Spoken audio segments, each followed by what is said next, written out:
Vi byder endnu en gang velkommen til et panel af 20 farvestrålende bøsser. Dagens mand, han må gerne arbejde på en tankstation, småt ind i olie, behåret, fræk og muskuløs. Hvis dagens mand er en mand fra Jylland og taler jysk, så er det et no-go, og jeg vil slukke med det samme. I kulissen venter 2 friske fyre på at gøre deres hoser grønne. Held op. Hej, darling. Se om panelet går helt i rødt. Jeg synes, din ankomst den er vildt klam. Eller om dagens mænd kan holde lys i lamperne. Jeg vil rigtig gerne brænde gummi af med dig. Både på racerbanen og i scenen. Hot or not. Det her er dagens mand.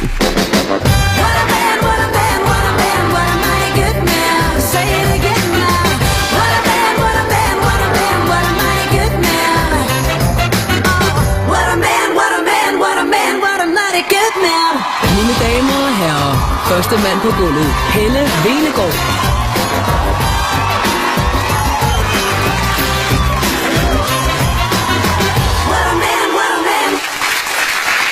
Hvad er det, man plejer at sige? Det er noget med hellere en bøsse i skabet end 20 på taget.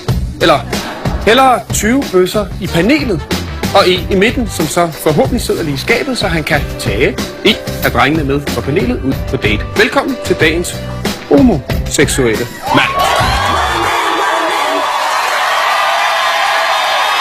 Vi skal have åbnet skabet og have budt velkommen til bøsserne.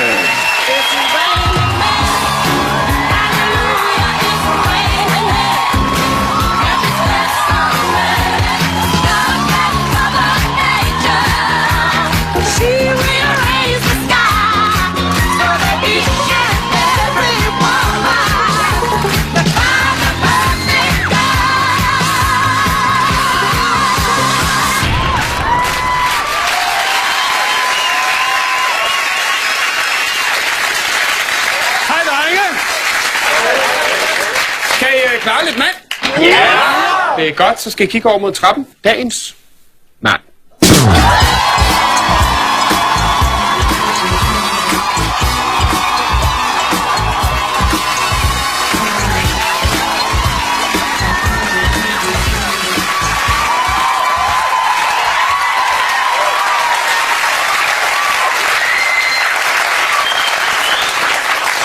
Hej drenge, så er far kommet hjem. Okay. Har far et navn? Han hedder Peter.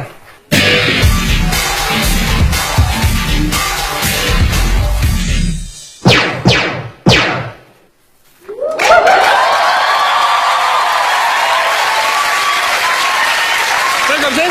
Tak for det. Der er 3 fyre, der lige sluttede.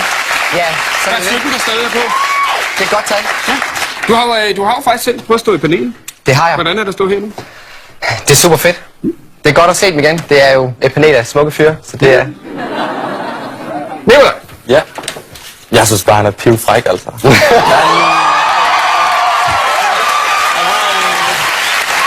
du fræk med ham? Nej, det der stil, han har. Ja. Ja, du har en fed stil og en... Altså, jeg tror, du har en rigtig fed personlighed. Tak for det.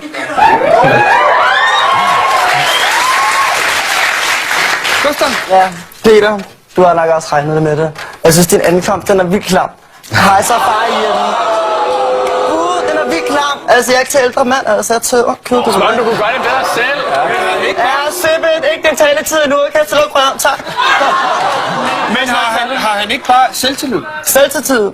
Selvtillid.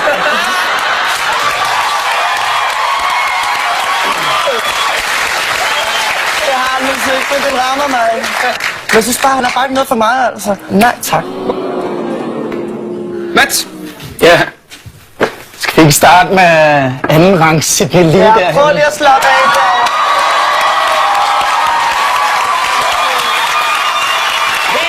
Jeg kan ikke gøre far til, hvad det kan lide mig, skat. Jeg kan ikke gøre far det, altså. Fuck en loser, mand. er en fantastisk fyr, og selvfølgelig skal vi være tændt.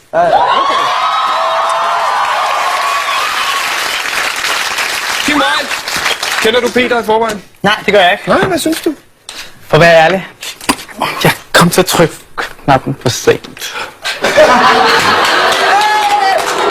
Hvorfor det? Det er fordi, jeg er på løse håndled.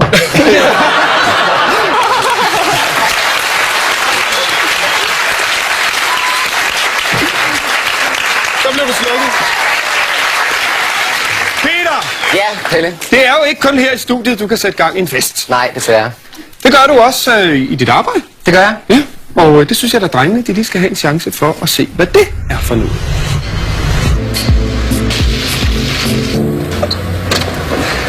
Jeg er 21 år, bor i en lille by, der hedder Skjern i Vestjylland.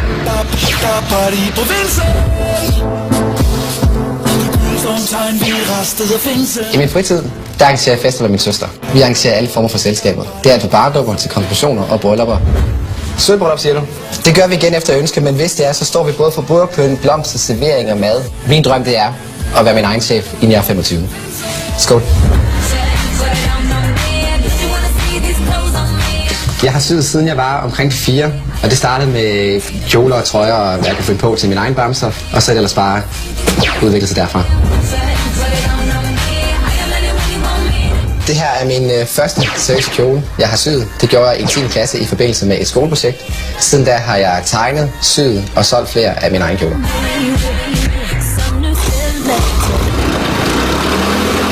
Når jeg skal på date, så skal der brændes gummi af.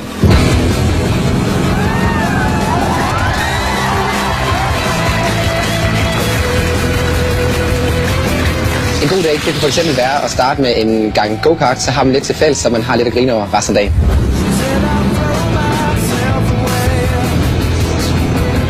I skal gå på date med mig, fordi jeg er alt det, ingen andre er. Jeg spænder super bredt, jeg kan sidde og sy kjoler, men jeg er heller ikke bleg for at brænde et gummi af.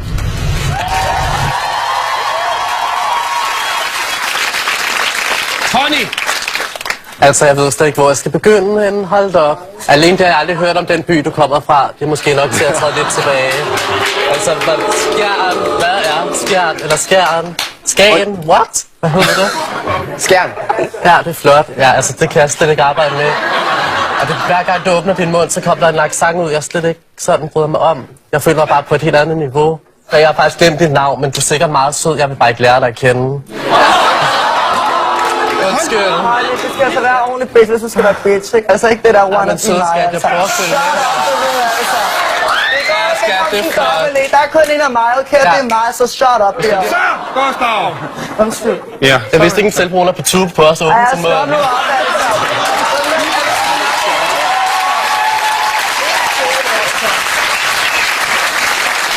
Christian. Ja, jeg vil lige sige, honey, at være dårlig til geografi er ikke noget, man er stolt af. Det er noget, jeg tror, man skal gå stille med døren med i hvert fald.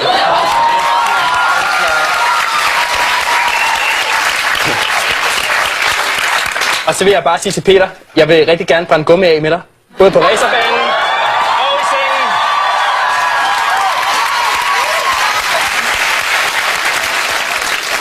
Scorer det at bo hjemme? Hele tiden. Okay, det gør det jo. Ja, desværre. Ja, mor og søster kender dig jo ret godt. Desværre. Lad os lige høre, hvad de har fortalt os om dig. Peter han bor jo herhjemme med mig og hans mindre søsken. Kommandant, plejer vi kalde ham, hvad vi?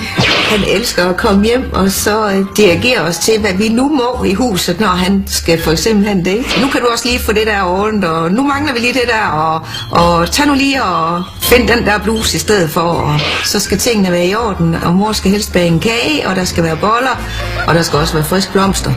Så hvis selv han har nogen, og mor har nogen i stuen, så render man ned og tager dem med op.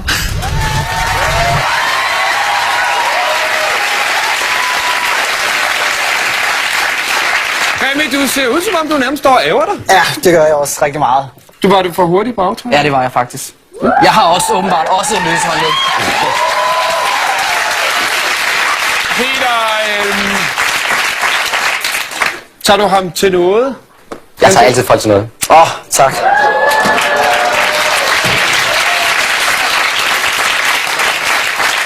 Mikkel? Ja? Med den der smil og den der charme, hvordan kan jeg slukke for den her? Jeg synes, det er synd. Hvordan vil du have det med at komme hjem på date, og så kom mor og serverede boller og kage og... Det vil da være fedt, fordi min mor, hun er kommet til SM og pisk med andre fyre.